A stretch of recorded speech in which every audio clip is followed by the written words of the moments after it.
Hello students, I am Deepika Sonone from the Department of Commerce, New Arts Commerce and Science College, Ahmednagar. We are dealing with Indian Constitution. In particular, I am going to discuss fundamental duties in Indian Constitution.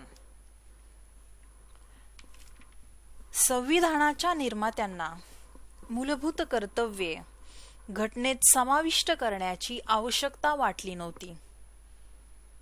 म्हणून 1976 मध्ये काँग्रेसने असे घोषित केले की मूलभूत कर्तव्याचा घटनेत समावेश न करणे ही एक ऐतिहासिक चूक होती आणि त्यामुळे असा दावा केला की जे काम संविधानाचे निर्माते करू शकले नाहीत ते आता केले जाईल. म्हणजेच केवळ समाजवादी राष्ट्रांनीच मूलभूत हक्क आणि कर्तव्यांना समान महत्त्व दिलेले आढळते. म्हणजेच जपानच्या राज्यघटनेमध्ये केवळ नागरिकांच्या कर्तव्याचीच यादी दिलेली आहे आणि आणीबाणीच्या काळामध्ये निर्माण झालेल्या गरजेमुळे भारत सरकारने 1976 साली मूलभूत कर्तव्यांबाबत सरदार सुवर्णसिंह समिती स्थापन केली आणि भारतीय राज्यघटनेच्या अनुच्छेद 51 भाग 4 मध्ये नागरिकांची मूलभूत कर्तव्ये नमूद केलेली आहेत आणि त्यामध्ये हक्क आणि कर्तव्य या एकाच नाण्याच्या दोन बाजू आहेत. म्हणजेच 1976 साली सरदार सुवर्णसिंग समितीच्या शिफारसीवरून 42व्या घटना दुरुस्तीच्या 10 मूलभूत कर्तव्यांची यादी त्या घटनेमध्ये समाविष्ट करण्यात आली. म्हणजेच 1976च्या 42वी जी घटना आहे घटना दुरुस्ती त्या घटनेच्या 4थ्या भागामध्ये कलम 51 मध्ये काय करण्यात आला समाविष्ट करण्यात आला. म्हणजेच या 10 मूलभूत कर्तव्यापैकी केवळ 8 कर्तव्याची शिफारस सुवर्णसिंह समितीने केली होती आणि या समितीने शिफारस केलेल्या इतर काही कर्तव्याचा त्यामध्ये समावेश हा घटनेत करण्यात आला नव्हता. तर त्या समितीने शिफारस न केलेल्या काही कर्तव्यांचा समावेश तत्कालीन पंतप्रधान इंदिरा गांधी यांनी त्याचा समावेश या घटनेमध्ये केला. म्हणजेच 86व्या घटना दुरुस्तीने 2002 साली 11वे कर्तव्य हे घटनेमध्ये समाविष्ट करण्यात आले. म्हणजेच भारतीय राज्यघटनेतील मूलभूत कर्तव्य सोव्हिएत रशियाच्या घटनेवरून घेण्यात आली आहेत आणि या मूलभूत कर्तव्यांवर जागतिक मानवी हक्कांचा जाहीरनामा व नागरी आणि राजकीय हक्कांचा आंतरराष्ट्रीय करार यांचा प्रभाव आहे. म्हणजेच हक्क आणि कर्तव्य या एकाच नाण्याच्या दोन बाजू आहे असे म्हटले जाते. म्हणजेच प्रत्येक राज्य आपल्या नागरिकांच्या कोणत्या व किती हक्कांना मान्यता देते त्यावर त्या राज्याचा दर्जा अवलंबून असतो असे प्राध्यापक लास्कींचे हे विधान सुप्रसिद्ध आहे. म्हणजेच every state is known by the rights it maintains. म्हणजेच प्रत्येक राज्य आपल्या नागरिकाच्या कोणत्या व किती हक्कांना मान्य देते त्यावर त्या राज्याचा दर्जा अवलंबून असतो असे विधान सुप्रसिद्ध प्राध्यापक लास्की यांचे आहे. म्हणजे व्यक्ती व त्याचबरोबर व्यक्ती विकासास आपला सर्वांगीण विकास साधण्यासाठी जी पोषक सामाजिक परिस्थिती निर्माण केली जाते त्यालाच मूलभूत हक्क असे म्हणतात. म्हणजेच व्यक्ती आणि त्याचबरोबर व्यक्ती समूहास आपला सर्वांगीण विकास साधण्यासाठी जी पोषक सामाजिक परिस्थिती निर्माण केली जाते त्यालाच मूलभूत हक्क असे म्हणतात. म्हणजेच राजकीय समाजामध्ये वास्तव्य करणाऱ्या प्रत्येक व्यक्तीने आपल्या मनाप्रमाणे स्वतःच्या व्यक्तिमत्वाचा मूलभूत हक्कांद्वारे सर्वांगीण विकास साधल्यास त्या व्यक्ती विकासाबरोबर समाज विकासही साधता येईल, हे सूत्र या मूलभूत अधिकारांमागे असते. म्हणजेच मूलभूत हक्क हे व्यक्तीचा विकास हे साध्य व राज्य यंत्रणा हे साधन, या साध्य साधन विवेकातून मूलभूत हक्कांचा उदय आणि विकास घडून आलेला आहे. म्हणजेच व्यक्तीला मूलभूत हक्क कशासाठी हवे आहेत या प्रश्नाचं असे उत्तर असे की प्रत्येक व्यक्तीला आपल्या अंतर्प्रवृत्तीनुसार जीवन जगण्याचे व व्यक्तिविकास साधण्याचे स्वातंत्र्य पाहिजे आणि या स्वातंत्र्याच्या आड राज्याच्या कायद्याने येऊ नये. म्हणजेच किंबहुना असे कायदे हे राज्यसंस्थेला करता येऊ नयेत. याचाच अर्थ असा की व्यक्तीला मिळणारे जे हक्क आहे हे न्यायसंस्थेच्या कायद्याचे क्षेत्र मर्यादित करतात. म्हणजेच व्यक्ती विकासासाठी मूलभूत हक्क पाहिजेत हे तत्व मान्य केले तरी प्रत्येक व्यक्ती जर आपल्या मूलभूत हक्कांचा वापर अनिर्बंधपणे करू लागली तर समाजामध्ये सर्वत्र अनाचार, अत्याचार, अंधाधुंदी माजेल. यासाठी व्यक्तीला अनिर्बंध हक्क असता कामा नयेत. म्हणजेच व्यक्ती आणि समाज यांच्यामध्ये जर सुसंवादित्व राखले जावे आणि व्यक्तीला आपला व्यक्तिविकास साधता यावा, या दोन्ही गोष्टी साध्य करण्यासाठी आपल्या या मूलभूत हक्कांच्या कल्पनेचा उदय झालेला आहे. म्हणजेच ज्याप्रमाणे एखाद्या व्यक्तीला अनिर्बंध सत्ता असणे हेही जुलमी राज्यपद्धतीचे निदर्शक आहे, त्याप्रमाणे नागरिकांना त्यांच्या मूलभूत हक्कांची ग्वाही देणारी घटना ही राज्याच्या अनिर्बंध सत्तेवर निश्चित बंधने घालते.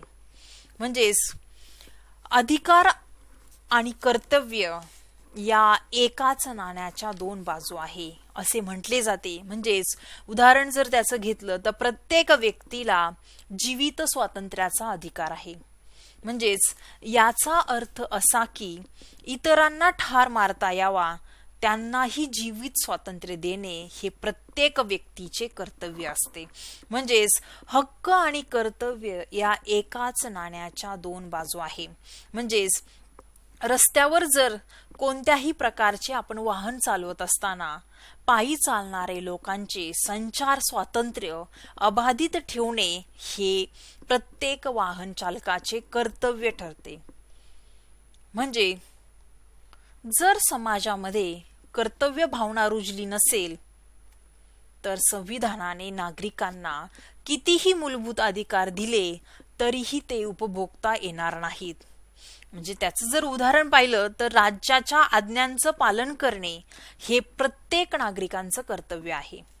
बहुतांश नागरिक हे कर्तव्य पूर्ण करीत नसतील तर राज्यात सर्वत्र अराजकता निर्माण होईल आणि व्यक्तीच्या अधिकाराचे रक्षण करणारी यंत्रणा कोसळून पडेल. अशा परिस्थितीमध्ये व्यक्तीला कोणतेच अधिकार हे उपभोगता येणार नाहीत. म्हणजेच त्या ठिकाणी व्यक्तीच्या अधिकारांचे रक्षण करणारी जी काही राज्य यंत्रणा आहे ती टिकून राहण्यासाठी प्रत्येक नागरिकाने काही मूलभूत कर्तव्ये सुद्धा काय करणे, पार पाडणे आवश्यक आहे.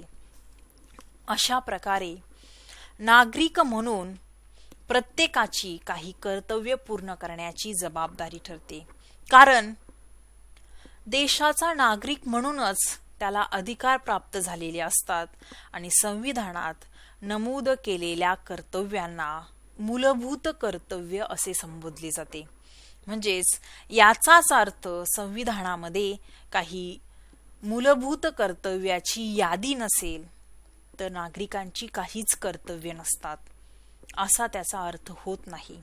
कारण आपापल्या राष्ट्राच्या ध्वजाचा आदर करणे हे प्रत्येक नागरिकाचं कर्तव्य ठरतं असे सर्व देशांमध्ये मानले जाते आणि अनेक देशातील लोकांमध्ये कर्तव्य भावना रुजलेली असते. म्हणून त्या देशाच्या संविधानामध्ये मूलभूत कर्तव्याची यादी समाविष्ट केली नसल्याचं दिसून येतं असे म्हणता येईल. मग त्यानंतर मूलभूत हक्क आणि मूलभूत कर्तव्य या एकाच नाण्याच्या दोन बाजू आहे आणि यांचा परस्पर संबंध कसा आहे, म्हणजेच मूलभूत हक्क आणि कर्तव्य हे परस्परावलंबी आहेत. म्हणजेच या दोन्हीपैकी कोणत्याही एकाचा विचार दुसऱ्याशिवाय तो अपुरा ठरतो. कारण व्यक्तीने स्वतःच्या दृष्टिकोनातून मागणी करणे म्हणजेच हक्क आणि अधिकार होय, हक्क किंवा अधिकार होय. त्याच मागणीचा दुसऱ्याच्या दृष्टिकोनातून स्वीकार करणे म्हणजे व्यक्तीने आपले स्वतःचे कर्तव्य मान्य करणे होय. आणि या दोन्हींमध्ये जर घनिष्ठ संबंध असणे अपरिहार्य आहे, कारण समाजाचा एक सभासद म्हणूनच व्यक्तीला अधिकार हे प्राप्त होत असतात आणि समाजाचा सभासद म्हणूनच जीवन जगण्याचा अधिकार हा व्यक्तीला प्राप्त झालेला आहे. आणि व्यक्तीच्या अधिकारांना जशी समाजाची मान्यता असते तसेच समाज संस्थेचीही मान्यता असते आणि राज्य संस्थेची मान्यता प्राप्त झाल्याशिवाय व्यक्तीच्या मागणीला अधिकारांचे स्वरूपच प्राप्त होत नाही. एवढेच नव्हे तर प्रत्येक व्यक्तीला अधिकारांचा उपयोग घेता येईल अशी परिस्थिती निर्माण करणे आणि राज्य संस्थेचे एक प्रमुख कार्य आहे. त्याचबरोबर राज्याने निर्माण केलेल्या या परिस्थितीचा दुरुपयोग न करणे हे प्रत्येक नागरिकाचं मूलभूत कर्तव्य आहे. म्हणजेच हक्क हा जसा व्यक्तीच्या समाजावर दावा आहे, त्याचप्रमाणे कर्तव्य हा समाजाचा, राज्याचा व्यक्तीवरील दावा होय. ज्या अहमिकेने व्यक्ती आपल्या हक्कांसाठी झगडते वा तत्पर असते, त्याच अहमिकेने आणि तत्परतेने व्यक्तीने आपली कर्तव्ये बजावली पाहिजेत. म्हणजेच हक्कांसाठी जर मानव झगडला तर त्यासाठी क्रांत्या झाल्या, रक्तपात झाला, तथापि कर्तव्यासाठी मात्र मानव काही लोकांचा अपवाद वगळता त्या प्रमाणात झगडला पण नाही. म्हणजेच वस्तुतः व्यक्तीच्या प्रत्येक हक्कामागे कर्तव्य येते आणि कर्तव्याखेरीज हक्क असूच शकणार नाही. म्हणजेच हक्कांप्रमाणेच कर्तव्यांचे नैतिक कर्तव्य व कायदेशीर कर्तव्ये असे दोन गटांमध्ये वर्गीकरण करण्यात येते. मग आता आपण हक्क पाहणार आहोत. म्हणजेच हक्कांप्रमाणेच कर्तव्याचे नैतिक कर्तव्य आणि कायदेशीर कर्तव्य अशा दोन गटांमध्ये वर्गीकरण करता येते. आणि या नैतिक कर्तव्य आणि कायदेशीर कर्तव्य असे दोन गटामध्ये मग नैतिक कर्तव्य म्हणजे ही कर्तव्य व्यक्तीच्या अंतर्प्रवृत्तीवर, तिच्या मनाच्या विकसित व अविकसित अवस्थेवर आधारित असतात. म्हणजे नैतिक कर्तव्य एखाद्या व्यक्तीने पार न पाडले तर राज्य त्याला शिक्षा करणार नाही, पण जर त्याने कर्तव्य पार न पाडल्यामुळे त्या व्यक्तीला मनाला बोचणी लागेल, ती शिक्षा त्याने स्वतःलाच दिलेली शिक्षा होय. आणि कायदेशीर कर्तव्य म्हणजे काय? तर कायदेशीर कर्तव्य म्हणजे न बजावली तर राज्य शिक्षा करेल आणि कायदेशीर कर्तव्यामध्ये राज्य व समाज यांच्याशी निष्ठा ठेवणे, राज्यांचे कायदे पाळणे, कर भरणे, जुलमी कायद्यांना विरोध करणे इत्यादी कर्तव्यांचा यामध्ये भारतीय राज्यघटनेच्या 3ऱ्या भागात कलम 12 ते 35 मध्ये मूलभूत हक्क हे विश्लेषित केलेले आहेत. त्यावेळेस घटना अंमलात आली तेव्हा त्यांची संख्या ही 7 होती. मात्र 1978च्या 44व्या घटनादुरुस्तीने त्यामध्ये मालमत्तेचा हक्क वगळून त्याला कलम 300 मध्ये वैधानिक स्वरूप दिल्यामुळे हक्कांची संख्या ही 6 झालेली आहे. म्हणजेच त्यामधून मालमत्तेचा हक्क हा हक्क त्यामधून काय केलेला आहे, 1978च्या 44व्या घटनादुरुस्तीने त्यामधून वगळलेला आहे. आणि त्यामुळे हक्कांची संख्या ही 6 झालेली आहे. मग पहिला हक्क आपण आज पाहणार आहोत, समतेचा हक्क. समतेचा म्हणजे समानतेचा हक्क. त्यामध्ये कलम 14 ते 18, मग त्यामध्ये सर्व भारतीय नागरिकांना कायद्यापुढे समान मानले जाईल. जात, धर्म, जन्मस्थान यावरून भेदभाव केला जाणार नाही आणि राज्याच्या नियंत्रणाखाली सार्वजनिक नोकऱ्यांमध्ये अथवा जागेवर नियुक्ती करण्याबाबत सर्व नागरिकांना हा समान संधी दिली जाईल. आणि सगळ्यात महत्त्वाचं, अस्पृश्यता जी आहे ती अस्पृश्यता पाळण्यासाठी सक्त मनाई करण्यात आलेली आहे. आणि कोणत्याही भारतीय नागरिकास लष्करी अथवा शैक्षणिक क्षेत्र वगळून कोणत्याही प्रकारच्या पदव्यांवर बंदी घालण्यात आलेली आहे. म्हणजेच हा समतेचा म्हणजे समानतेचा हक्क हा भारतीय राज्यघटनेमध्ये मूलभूत हक्क म्हणून आहे. त्यानंतर दुसरा हक्क स्वातंत्र्याचा. मग आता प्रत्येक व्यक्तीला स्वातंत्र्याचा हक्क आहे. म्हणजेच भारतीय नागरिकांना अभिव्यक्ती स्वातंत्र्य, शांततापूर्वक निशस्त्र सभा घेण्याचे स्वातंत्र्य, संघटना स्थापण्याचे स्वातंत्र्य, संचार स्वातंत्र्य, वास्तव्य स्वातंत्र्य व व्यवसाय स्वातंत्र्य असे 6 स्वातंत्र्य प्रदान करण्यात आले आहेत. म्हणजेच त्यामध्ये कलम 19 ते 22 प्रमाणे त्यामध्ये कोणत्याही व्यक्तीला त्याने केलेल्या गुन्ह्याबद्दल तत्कालीन कायद्यानुसारच शिक्षा केली जाईल आणि व्यक्तीकडून घडलेल्या एकाच गुन्ह्यासाठी एकापेक्षा जास्त वेळा शिक्षा केली जाणार नाही. म्हणजेच कोणत्याही व्यक्तीला स्वतः विरुद्ध साक्ष देण्यास भाग पाडले जाणार नाही. आणि त्यानंतर कोणत्याही व्यक्तीचे जीवित स्वातंत्र्य हे कायद्याने ठरवून दिलेल्या कार्यपद्धतीशिवाय कोणीही हिरावून घेतले जाणार नाही, असा हक्क भारतीय राज्यघटनेमध्ये नमूद करण्यात आलेला आहे. आणि त्यानंतर 6 ते 14 वर्षाखालील प्रत्येक मुलामुलीस मोफत आणि सक्तीचे शिक्षण मिळण्याचा सुद्धा हक्क समाविष्ट करण्यात आलेला आहे. आणि कोणत्याही व्यक्तीला अटकेची कारणे सांगितल्याशिवाय अटकेत ठेवता येणार नाही. तसेच अटक केलेल्या व्यक्तीला 24 तासाच्या आत मॅजिस्ट्रेट समोर उभे करण्यात येईल, असा स्वातंत्र्याचा हक्क हा भारतीय राज्यघटनेमध्ये नमूद करण्यात आलेला आहे.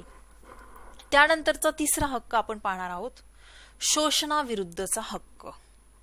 मग आता शोषणाविरुद्धचा दाद मागण्याचा जो काही हक्क आहे, म्हणजेच त्यामध्ये कलम 23 व 24. मग आता कलम 23 व 24 म्हणजेच त्यामध्ये माणसांची खरेदी विक्री, वेठबिगारी पद्धत या सर्व पद्धतीस काय केलेला आहे, मनाई करण्यात आलेली आहे. आणि 14 वर्षाखालील मुलांना खाणीच्या अथवा धोक्याच्या ठिकाणी काम करण्यास बंदी घालण्यात आलेली आहे. अशा या शोषणाविरुद्धच्या दाद मागण्याचा हक्क हा भारतीय राज्यघटनेमध्ये नमूद करण्यात आलेला आहे. त्यानंतरचा हक्क आहे धर्म स्वातंत्र्याचा हक्क. मग आता धर्म स्वातंत्र्याचा हक्क म्हणजेच प्रत्येक व्यक्तीला आपल्या इच्छेनुसार कोणत्याही धर्माचे आचरण, पालन व प्रसार करण्याचा अधिकार आहे. त्यानंतर धार्मिक संस्था स्थापन करणे, त्या संस्थेचा कारभार पाहणे, त्याच्या खर्चासाठी संपत्ती बाळगणे इत्यादी सर्व अधिकार हे धार्मिक संप्रदायास देण्यात आलेली आहेत आपल्या भारतीय राज्यघटनेतील हक्कांमध्ये. त्यानंतर कोणत्याही धार्मिक कार्यक्रमासाठी सक्तीने कर गोळा करता येणार नाही आणि शासकीय अनुदान मिळणाऱ्या शिक्षण संस्थेतून धार्मिक शिक्षण देण्यास बंदी घातलेली आहे. हे सर्व धर्म स्वातंत्र्याचे जे काही हक्क ते आपल्या या भारतीय राज्यघटनेमध्ये नमूद करण्यात आलेले आहेत. त्यानंतरचा हक्क आपण पाहणार आहोत सांस्कृतिक व शैक्षणिक हक्क. मग आता सांस्कृतिक व शैक्षणिक हक्क कलम 29 व 30 नुसार प्रत्येक भारतीय नागरिकास स्वतःची विशिष्ट लिपी, विशिष्ट भाषा वा संस्कृती जपन करण्याचा अधिकार राहील आणि धार्मिक आणि भाषिक आधारावर सर्व अल्पसंख्याक वर्गांना आपल्या पसंतीप्रमाणे शिक्षण संस्था स्थापन करण्याचा आणि शिक्षण संस्था स्थापन केल्यानंतर ते चालवण्याचा अधिकार सुद्धा या भारतीय राज्यघटनेतील हक्कांमध्ये नमूद करण्यात आलेले आहे. त्यानंतरचा शेवटचा हक्क आपण पाहणार आहोत घटनात्मक उपायांचा हक्क. मग आता घटनात्मक उपायांचा हक्क कलम 32 प्रमाणे म्हणजेच भारतीय नागरिकांना आपल्या हक्कांवरील अतिक्रमण दूर करण्यासाठी घटनात्मक उपाययोजनेचा हक्क दिलेला आहे आणि या घटनात्मक उपाययोजनेच्या हक्कानुसार व्यक्तीच्या मूलभूत हक्काच्या रक्षणासाठी न्यायालयाला पुढील 5 आदेश काढता येतात. एक म्हणजे बंदी प्रत्यक्षीकरण, दुसरा परमादेश, तिसरा प्रतिषेध, अधिकार पृच्छ आणि शेवटचा उत्प्रेषण असे या घटनात्मक उपायाच्या हक्कांमध्ये म्हणजेच या व्यक्तीच्या मूलभूत हक्काच्या रक्षणासाठी न्यायालयाला हे पुढील 5 आदेश काढता येतात. मग त्यामध्ये आपण पहिला आदेश पाहणार आहोत बंदी प्रत्यक्षीकरण. मग आता बंदी प्रत्यक्षीकरण म्हणजे काय? जर एखाद्या व्यक्तीला बेकायदेशीरपणे अटक करून ठेवली तर ती व्यक्ती किंवा तिचे नातेवाईक किंवा मित्र हे न्यायालयाकडे घटनात्मक अर्ज करू शकतात. अशा वेळी न्यायालय दोन्ही बाजूंचा विचार जाणून घेऊन करण्यात आलेली अटक ही बेकायदा असेल तर अटक झालेल्या व्यक्तीची सुटका करण्याचा आदेश देते. त्यास बंदी प्रात्यक्षिकरण असे म्हणतात. त्यानंतर दुसरा आदेश आपण पाहणार आहोत परमादेश. मग आता परमादेश म्हणजे काय? जर एखादा शासकीय अधिकारी व्यक्ती अथवा संस्थेच्या कर्तव्य उल्लंघनामुळे जर व्यक्तीवर अन्याय होत असेल तर ती व्यक्ती त्या विरोधात न्यायालयाकडे अर्ज करू शकते. अशा वेळी न्यायालय अर्ज स्वीकारून संबंधित व्यक्तीवर झालेला अन्याय दूर करण्याचा आदेश देते. त्यास परमादेश असे म्हणतात. आणि तिसरा आदेश आपण पाहणार आहोत प्रतिषेध. मग आता प्रतिषेध म्हणजेच काय? जर एखादा खटला हा कनिष्ठ न्यायालयात चालू असताना अनियमित कारणांमुळे अथवा त्या कनिष्ठ न्यायालयाला तो खटला चालविण्याचा अधिकार नसेल तर त्या खटल्याचे कामकाज थांबविण्यासाठी उच्च न्यायालय जो आदेश देते त्यास प्रतिबंध असे म्हणतात. आणि त्यानंतरचा आदेश आपण पाहणार आहोत अधिकार पृच्छा. मग आता अधिकार पृच्छा म्हणजे काय? जर एखादी व्यक्ती तिचा अधिकार नसतानाही सार्वजनिक किंवा सरकारी पदावर काम करीत असल्यास त्या व्यक्तीच्या विरुद्ध नागरिक न्यायालयात अर्ज करू शकतात. अशा वेळी संबंधित पदावरील व्यक्ती न्यायालयाला अपात्र वाटली तर त्या व्यक्तीकडे न्यायालय संदर्भात विचारणा करू शकते. त्यास अधिकार पृच्छा असे म्हणतात.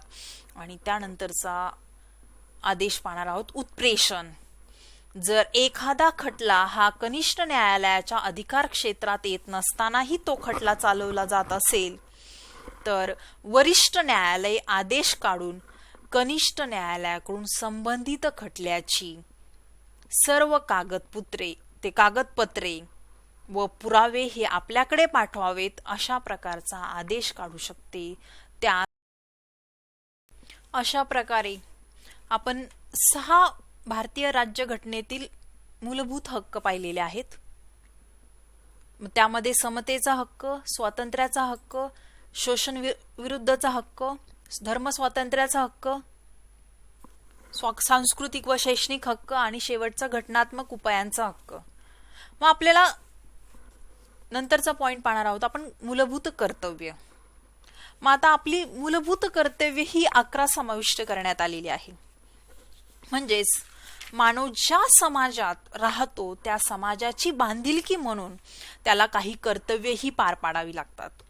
म्हणजेच आपल्या हक्कांचा उपभोग घेत असताना इतरांच्या हक्कांवर अतिक्रमण होणार नाही याची दक्षता बाळगणे हा अर्थ कर्तव्यात समाविष्ट असून नागरिकांना समाज व राष्ट्राप्रती जबाबदारीची जाणीव व्हावी म्हणूनही कर्तव्य आवश्यक ठरतात. आणि हक्कांची दुसरी बाजू ही कर्तव्य असून भारतीय राज्यघटनेत 1976 साली 42व्या घटनादुरुस्तीने प्रकरण 4 मध्ये कलम 51 यात 10 कर्तव्य अंतर्भूत करण्यात आलेली आहे.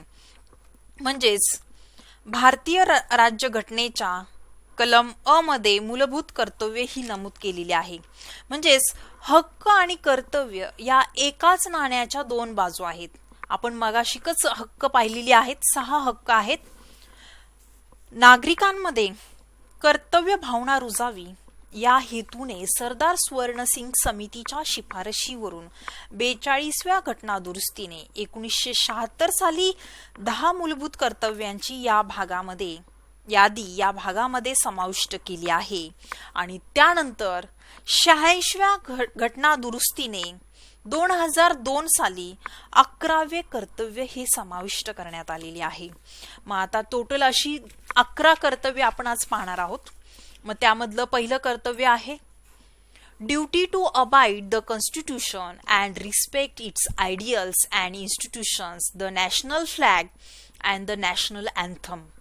म्हणजेच थोडक्यात संविधानाचं पालन करणे, राज्यघटनेचे आदर्श, संस्था, राष्ट्रध्वज आणि राष्ट्रगीताचा आदर करणे होय. म्हणजेच संविधानाचे पालन करणे आणि त्याची आदर्श, संस्था, राष्ट्रध्वज आणि राष्ट्रगीत यांचा आदर करणे. म्हणजेच भारतातील प्रत्येक नागरिकाचं हे पहिलं कर्तव्य आहे की त्यांनी प्रथम संविधानाचे पालन करावे आणि संविधानाच्या आदर्श, संस्था, राष्ट्रध्वज, राष्ट्रगीत या सर्वांचा आदर करणे. हे सर्व भारतीयांनी त्यांना प्रतिष्ठा प्राप्त करून द्यावी व त्या आधारे सर्व भारतीय एकता निर्माण व्हावी म्हणून हे पहिलं कर्तव्य आहे. मग लक्षात आलं पहिलं कर्तव्य काय आहे? आपलं जे काही भारतीय संविधान आहे त्याचं पालन करणे, राज्यघटनेचा आदर्श, संस्था, राष्ट्रध्वज आणि राष्ट्रगीत जे आहे आपलं जन गण मन तर याचा आदर करणे हे भारतातील प्रत्येक भारतीयाच्या नागरिकाचं पहिलं कर्तव्य आहे. त्यानंतर आपण दुसरं कर्तव्य पाहणार आहोत duty to cherish and follow the noble ideals which inspired our national struggle for freedom. म्हणजेच राष्ट्रीय आंदोलनातील प्रेरक आदर्शाचे पालन करणे.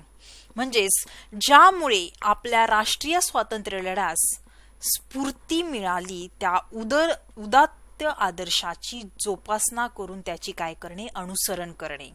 म्हणजेच राष्ट्रीय आंदोलनातील प्रेरक आदर्शाचे काय करणे? पालन करणे. म्हणजेच हे प्रत्येक भारतीयाचं कर्तव्य आहे की त्याने त्या आदर्शाचे पालन करावे. ज्या आदर्शाने स्वातंत्र्य मुक्तीची प्रेरणा ही भारतीयांना दिली, म्हणजेच गुलामगिरीबद्दलही चीड ही स्वातंत्र्याच्या प्रेरणेतूनच येते. म्हणजेच भारतीयांनी जाती धर्म यातील मतभेद बाजूला केल्याशिवाय ते यशस्वी होणार नाही. आणि या विचारामुळेच आंदोलनाची आपली तीव्रता वाढली होती. म्हणजेच समाजासाठी निस्वार्थ सेवा ही महत्वाची होतीच, पण त्याचबरोबर समाज आणि राष्ट्रमुक्तीसाठी संघर्ष करणाऱ्यांना समाजातील सामान्य माणसाने तेव्हा सहकार्य केले. त्यामुळेच स्वातंत्र्य सैनिकाचे मनोबल वाढले. मग लक्षात आलं दुसरं कर्तव्य. आता आपण तिसरं कर्तव्य पाहणार आहोत.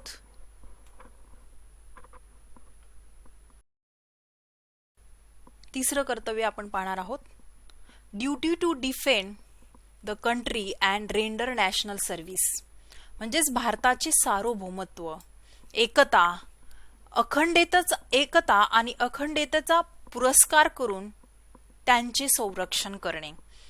म्हणजेच आपली भारताची जी सार्वभौमता, जी एकता आहे आणि जी एकात्मता ही उन्नत ठेवणे आणि त्यांचं रक्षण करणे हे प्रत्येक भारतीय नागरिकाचं पहिलं कर्तव्य आहे.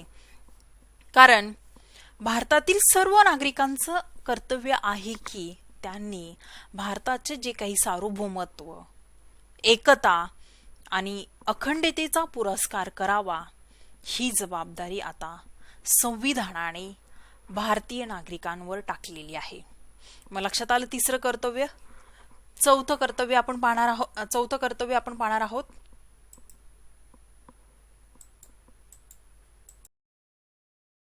चौथं कर्तव्य आहे to defend the country and render national service when called upon to do so. म्हणजेच थोडक्यात देशाचं संरक्षण करणे आणि आवश्यकतेनुसार आव्हान केले जाईल तेव्हा राष्ट्राची सेवा करणे किंवा बजावणे होय. म्हणजेच राष्ट्राच्या संरक्षणासाठी जर गरज असेल तर प्रत्येक भारतीय नागरिकाने राष्ट्रीय कर्तव्य म्हणून देश संरक्षणाच्या कामामध्ये सहभागी व्हावे. आणि राष्ट्राच्या अनेक क्षेत्रात सेवा गरजेची आहे. ही सेवा देण्याचे कर्तव्य भारतीय नागरिकांनी पार पाडले पाहिजे. म्हणजे सगळ्यात महत्त्वाचं देशाचं संरक्षण करणे आणि आवश्यकतेनुसार आपल्या राष्ट्राची सेवा करणे होय. त्यानंतरचं पाचवं कर्तव्य आपण पाहणार आहोत to promote harmony and the spirit of common brotherhood among all the people of India transcending religious linguistic and regional or sectional diversities to renounce practices derogatory to the dignity of women. म्हणजेच देशातील सर्व भाषा, सर्व प्रदेश, सर्व धर्म यांच्यातील भेदभाव विसरून लोकांमध्ये एकोपा, बंधुभाव निर्माण करावा आणि स्त्रियांच्या प्रतिष्ठेला ज्या बाधक ठरणाऱ्या ज्या काही प्रथा आहे त्या प्रथांचा त्याग करावा. म्हणजेच देशातील जे काही सर्व वेगवेगळ्या प्रकारच्या भाषा आहेत, वेगवेगळे प्रदेश आहेत, वेगवेगळे धर्म आहेत, या सर्व गोष्टींमधील जो काही भेदभाव आहे तो विसरून लोकांमध्ये बंधुभाव एकोपा निर्माण करावा. आणि ज्या काही स्त्रिया त्यांच्या प्रतिष्ठेला बाधक ठरणाऱ्या ज्या काही प्रथा आहेत, मग ती सतीची प्रथा असेल किंवा वेगवेगळ्या प्रथा असतील, त्या सर्व प्रथांचा काय केला पाहिजे, त्याग केला पाहिजे. म्हणजेच प्रत्येक भारतीय नागरिकांना समाज जीवनामध्ये जीवन जगत असताना कोणताही भेदभाव मानू नये. म्हणजेच सर्वांनी बंधुभावाने वागावे. त्याचप्रमाणे स्त्रियांच्या प्रतिष्ठेला कमीपणा आणणाऱ्या ज्या काही प्रथा असतील त्या सोडून देणे हे प्रत्येक भारतीय नागरिकाचं मूलभूत कर्तव्य घोषित करण्यात आलेलं आहे. म्हणजेच सगळ्यात महत्त्वाचं आपल्या वेगवेगळे प्रदेश आहेत, वेगवेगळी भाषा आहेत, वेगवेगळे धर्म आहे, यांमधील सर्व जो काही भेदभाव असेल तो विसरून सर्वांमध्ये एकोपा, भेदभाव एकोपा बंधुभाव निर्माण करावा आणि ज्या स्त्रियांच्या प्रतिष्ठेला बाधक ठरणाऱ्या ज्या काही प्रथा आहेत त्या प्रथांचा त्याग करावा. मग लक्षात आलं 5वं कर्तव्य. त्यानंतरचं 6वं कर्तव्य आपण पाहणार आहोत. To value and preserve the rich heritage of our composite culture. म्हणजेच आपल्या संमिश्र संस्कृतीचा वारसा जतन करून त्याची कदर करणे. म्हणजेच भारताच्या एकत्रित संस्कृतीमध्ये अनेक धर्माच्या चालीरीतीचा समावेश होता. मग भारतीय संस्कृती ही अतिशय विविधपूर्ण आहे, म्हणजे संमिश्र आहे. तिचा गौरवशाली इतिहास आहे. तिच्या एकत्रित असण्यावरच आपली सर्व सामाजिक एकता अवलंबून आहे. आणि अशा संस्कृतीची व तिच्यातील गौरवशाली परंपरेची रक्षा करणे हे प्रत्येक भारतीय नागरिकाचं कर्तव्य आहे. त्यानंतरचं आपण कर्तव्य पाहणार आहोत. 7वं कर्तव्य. To develop the scientific temper, humanism and the spirit of inquiry and reform. म्हणजेच to develop the scientific temper, humanism and the spirit of inquiry and reform. म्हणजेच आपल्या नैसर्गिक पर्यावरणाचं, साधन संपत्तीचं रक्षण करून प्राणी मात्रांबद्दल भूतदया दाखवणे हे प्रत्येक भारतीय नागरिकाचं पहिलं कर्तव्य आहे. म्हणजेच प्रत्येकाने मानवतावादाच्या बरोबरच जिज्ञासा वृत्ती बाळगली पाहिजे. आधुनिक दृष्टिकोनातून व्यक्ती विकासाबरोबर राष्ट्राचा विकास होऊ शकतो. म्हणून प्रत्येकाने शास्त्रीय विज्ञानिष्ठ दृष्टिकोन ठेवणे ह्या त्याचं प्रत्येक भारतीय नागरिकाचं कर्तव्य ठरतं. म्हणजेच जर भारताला प्रगतीपथावर जायचं असेल तर त्याने नवनवीन तंत्रज्ञान अवगत करणे आवश्यक आहे. आणि ज्याप्रमाणे आपण बघतो की 1991 पासून तंत्रज्ञान क्षेत्रात प्रगती केली आहे ती खूप अविश्वसनीय आहे. आणि नवनवीन संशोधन करण्याची वृत्ती ही खूप आवश्यक आहे. हे सर्वांना कंपल्शन नाही, पण देशासाठी आपण प्रगतीपथावर जर न्यायचं असेल तर त्यासाठी हे करणे आवश्यक आहे. म्हणजेच आपल्या भारताच्या विकासाच्या आड प्रामुख्याने अंधश्रद्धा आहेत. आणि या अंधश्रद्धांमुळे सामाजिक तांत्रिक विकास देखील आपला खुंटलेला आहे. म्हणजेच अंधश्रद्धा आणि त्यावर आधारित ज्या काही परंपरा आहेत या परंपरांनी निर्माण केलेली मानसिकता, विचार करण्याची पद्धती ही भारतीय गतिहीनतेस कारणीभूत आहे. आणि यासाठी प्रत्येक भारतीय नागरिकाचं कर्तव्य आहे की त्याने वैज्ञानिक दृष्टिकोन बाळगावा व त्याचा प्रचार करावा. म्हणजेच त्यासाठी मानवतावादाची जी काही गरज ती भारता इतकीच क्वचितच दुसऱ्या देशास असेल. म्हणजेच जात, धर्म, प्रदेश, वंश यांचा छेद घेऊन एका व्यक्तीने दुसऱ्या व्यक्तीशी व्यक्तीसारखे वागणे हे गरजेचे आहे. आणि हे प्रत्येक भारतीयाचे कर्तव्य आहे. म्हणजेच ज्ञानार्जन करणे हे कर्तव्य आहे, कारण ज्ञानामुळे संकुचित विचार हे गळून पडतात आणि त्यामुळे व्यापकता वाढते, ज्ञानाच्या कक्षा रुंदवतात आणि त्यामुळे आपला समाज हा ऐक्य होतो. मग लक्षात आलं 7वं कर्तव्य. नैसर्गिक पर्यावरणाचे, साधन संपत्तीचे रक्षण करून प्राणी मात्रांबद्दल भूतदया दाखवणे हे प्रत्येक भारतीय नागरिकाचं कर्तव्य आहे. त्यानंतरचं 8वं कर्तव्य आपण पाहणार आहोत. Duty to develop scientific temper, humanism, the spirit of inquiry and reform. म्हणजेच प्रत्येक वैज्ञानिक दृष्टिकोन, मानवतावाद, शोधक बुद्धी आणि सुधारक वृत्ती यांचा विकास करणे. म्हणजेच थोडक्यात प्रत्येकाने या मानवतावादाच्या बरोबरच जिज्ञासा वृत्ती देखील बाळगली पाहिजे. म्हणजेच प्रत्येकाने आपल्या भारताला जर प्रगतीपथावर जायचं असेल तर त्यासाठी वेगवेगळे तंत्रज्ञान अवगत करणे आवश्यक आहे. म्हणजेच प्रत्येकाने मानवतावादाच्या बरोबरच जिज्ञासा वृत्ती ही बाळगली पाहिजे. म्हणजेच आधुनिक दृष्टिकोनातून व्यक्ती विकासाबरोबरच राष्ट्राचा विकास होऊ शकतो. म्हणून प्रत्येकाने शास्त्रीय विज्ञाननिष्ठ दृष्टिकोन ठेवून त्यांचं दृष्टिकोन ठेवणे हे त्या प्रत्येक भारतीय नागरिकाचं कर्तव्य ठरते. म्हणजेच त्यामध्ये प्रत्येक नागरिकाची शोधक बुद्धी असावी, सुधारक कृती असावी. तर या सर्व गोष्टींचा विकास करणे आवश्यक आहे.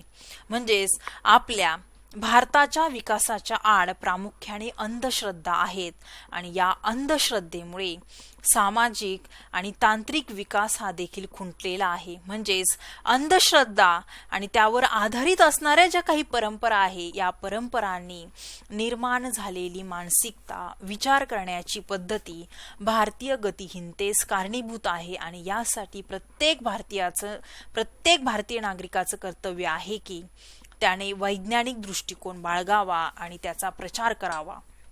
आणि मानवतावादाची जी काही गरज आहे ती भारता इतकीच क्वचितच दुसऱ्या देशास असेल.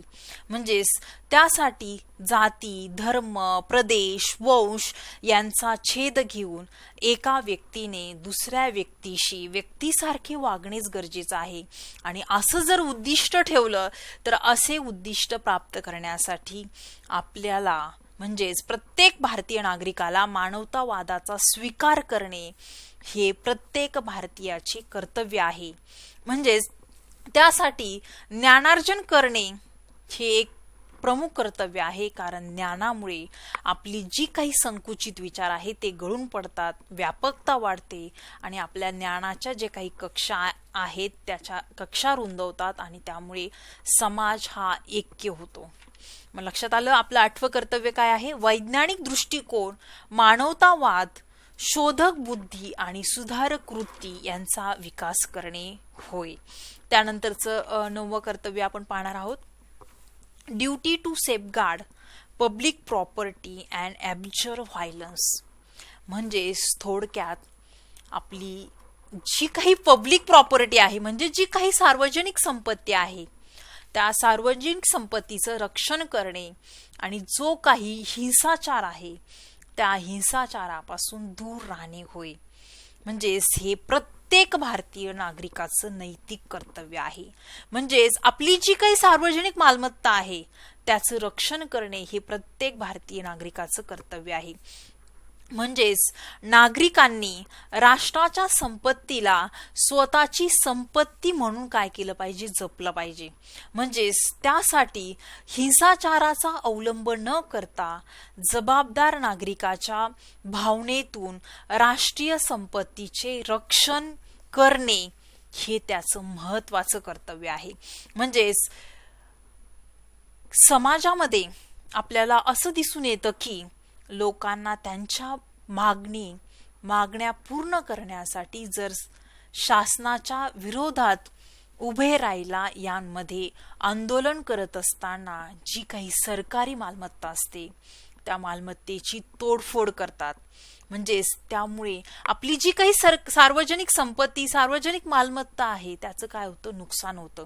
म्हणजेच रेल्वे, बस यांची तोडफोड करणे, जाळ ते म्हणजे तोडमोड बंद काळामध्ये रेल्वे, बस यांची तोडफोड करणे आणि त्यामुळे निष्पाप जनतेला या सर्व गोष्टींना तोंड द्यावे लागते. हे सगळ्यात महत्त्वाचं टाळणे आवश्यक आहे.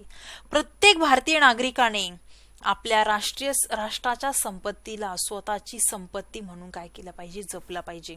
म्हणजेच त्या हिंसाचारामध्ये अनावश्यक हानी होते, जीवितहानी होते आणि भारतामध्ये नेहमी लोक हिंसेच्या मार्गाला जवळ करतात आणि त्याच वेळी सार्वजनिक संपत्तीची ही नासधूस होते. म्हणजेच उदाहरण जर घ्यायचं म्हणलं तर आपण बंद असतो बघा, बंद काळामध्ये एसटीची मोडतोड करणे. म्हणून भारतीय नागरिकांचं हे कर्तव्य आहे की त्यांनी त्या हिंसाचारापासून दूर राहावे आणि आपल्या सार्वजनिक संपत्तीचं, मालमत्तेचं काय केलं पाहिजे? संरक्षण करणे हे प्रत्येक भारतीय नागरिकाचं नैतिक कर्तव्य ठरतं. आणि त्यानंतरचं कर्तव्य आपण पाहणार आहोत कर्तव्य नंतरचं कर्तव्य, duty to strive towards excellence in all spheres of individual and collective activity so that the nation constantly rises to higher levels of endeavor and achievement. म्हणजेच राष्ट्राची सर्व क्षेत्रात प्रगती व्हावी, राष्ट्राला उच्च दर्जा प्राप्त व्हावा या दृष्टीने व्यक्तिगत व सामूहिक प्रयत्न करणे. म्हणजेच प्रत्येक भारतीय नागरिकाने व्यक्तीला विकासाबरोबरच सार्वजनिक विकास व्हावा यासाठी काम करावे हे त्याचं प्रमुख कर्तव्य आहे. कारण या त्याच्या कर्तव्यातच त्याचा राष्ट्राचा विकास लपलेला आहे. जर प्रत्येक भारतीय नागरिकाचा विकास स्वतःचा झाला तर आपल्या प्रत्येक राष्ट्राचा विकास हा लपलेला आहे. म्हणजेच हे त्याचं कर्तव्य आहे. म्हणजे राष्ट्राची सर्व क्षेत्रामध्ये प्रगती व्हावी, राष्ट्राला उच्च दर्जा प्राप्त व्हावा या दृष्टीने व्यक्तिगत आणि सामूहिक प्रयत्न करणे हे प्रत्येक भारतीय नागरिकाचं कर्तव्य आहे. त्यानंतरचं कर्तव्य आपण पाहणार आहोत. शेवटचं कर्तव्य आहे जे 86व्या घटना दुरुस्तीमध्ये 2002 साली त्या ऍड करण्यात आलेलं आहे. ते म्हणजे who is a parent or guardian to provide opportunities for education to his child or as the case may be ward between the age of 6 to 14 years. म्हणजे 6 ते 14 वयोगटातील मुला मुलींना त्यांच्या पालकांनी शिक्षणाची संधी उपलब्ध करून देणे. म्हणजेच अगोदर 10 कर्तव्य होती, त्यामध्ये हे 11वं कर्तव्य काय करण्यात आलेलं आहे, ऍडिशन करण्यात आलेलं आहे. म्हणजेच 6 ते 14 वर्ष वयोगटातील जे काही मुलं मुली आहे त्यांच्या पालकांनी त्यांना शिक्षणाची संधी उपलब्ध करून देणे हे प्रत्येक भारतीय नागरिकाचं कर्तव्य आहे. त्या माता पितांनी किंवा त्यांच्या पालकांनी आपले अपत्य किंवा यथास्थिती पाल्य याला शिक्षणाची संधी देणे हे प्रत्येक भारतीय नागरिकाचं कर्तव्य आहे. मग लक्षात आलं आपलं भारतीय नागरिकाचं कर्तव्य. 11 कर्तव्य आहेत, मूलभूत कर्तव्य भारतीय राज्यघटनेमध्ये, ते आपण आज पाहिलेले आहेत. त्यानंतर आपण मूलभूत कर्तव्यांचं महत्त्व पाहणार आहोत. मग आता मूलभूत कर्तव्यांचं महत्त्व कसं आहे, ज्याप्रमाणे आपण हक्क पाहिले, मग मूलभूत कर्तव्य पाहिली, आता आपण शेवटचा पॉइंट महत्त्व पाहणार आहोत, मूलभूत कर्तव्यांचं महत्त्व. म्हणजेच भारतीय घटनाकारांनी मूलभूत कर्तव्याची तरतूद ही घटनेत केली नव्हती, कारण भारतीय नागरिक आंदोलनातील प्रेरणा नेहमीच लक्षात ठेवून जबाबदारीने कर्तव्य पार पाडतील. पण असे निदर्शनास आले की कर्तव्याचा जोर हा अतिशय क्षीण झाला आहे आणि जबाबदारीशिवाय अधिकाराबद्दलचे लोक अतिशय आग्रही झालेले आहेत. म्हणजेच या अधिकारातच कर्तव्य असतात याचा विसर पडलेला आढळला. यासाठी मूलभूत कर्तव्य ही घटनेत समाविष्ट करण्यात आली आणि भारतीय घटनेच्या उद्देश पत्रिकेत जे लक्ष्य निश्चित केलेले आहे त्याच्या पूर्ततेसाठी नागरिकांनी कर्तव्य पार पाडलीच पाहिजे. नागरिकांनी कर्तव्य पार पाडावीत अशी घटनेची अपेक्षा आहे आणि भारतीय नागरिक ती अपेक्षा पूर्ण करतील असे गृहीत आहे. पण 80च्या दशकापर्यंत असे दिसून आले की नागरिक कर्तव्याकडे दुर्लक्ष करीत आहेत. परिणामतः कर्तव्यांना घटनेमध्ये स्थान देण्यात आले.